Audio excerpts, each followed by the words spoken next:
A famine had swept through the land of Judah. One family packed everything they had and left to find food in a foreign land. Far from home, the husband fell ill and never recovered. The wife was left alone in a foreign land with only her 2 sons. Her sons married 2 Moabite women named Orpah and Ruth. For 10 years they built a life together in that foreign land. Then both of her sons also died. Naomi was left with nothing, no husband, no sons, alone in a land that was not her own.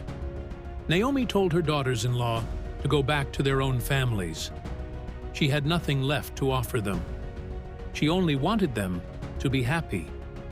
Orpah wept and kissed her mother-in-law goodbye. With a heavy heart, she turned and walked back toward her own people. But Ruth refused to let go. She held on to Naomi and made a promise that would change both of their lives forever. Ruth said, "Wherever you go, I will go. Your people will be my people. Your God will be my God. Nothing but death will separate us."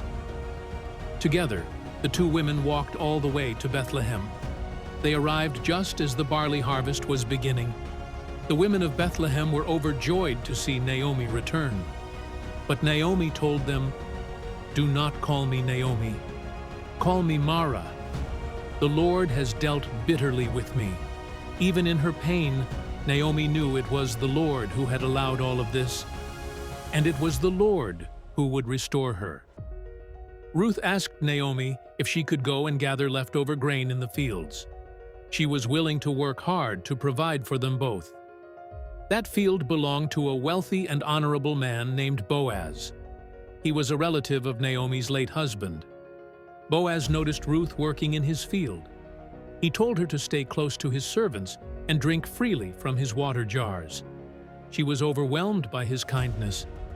Boaz quietly told his workers to leave extra grain behind on purpose. He made sure Ruth would always have enough to gather. Ruth returned home with more grain than Naomi expected. When she told Naomi who the field belonged to, Naomi's eyes filled with hope. Naomi told Ruth that Boaz was their guardian redeemer, a close relative with the right and the power to restore their family. Following Naomi's guidance, Ruth went to the threshing floor that night. She placed herself at Boaz's feet and waited for morning. Boaz woke and found Ruth beside him. He called her a woman of noble character and promised to do everything in his power to redeem her. At the city gate, Boaz brought the matter before the elders. He gave the closer relative first right to redeem. The man refused.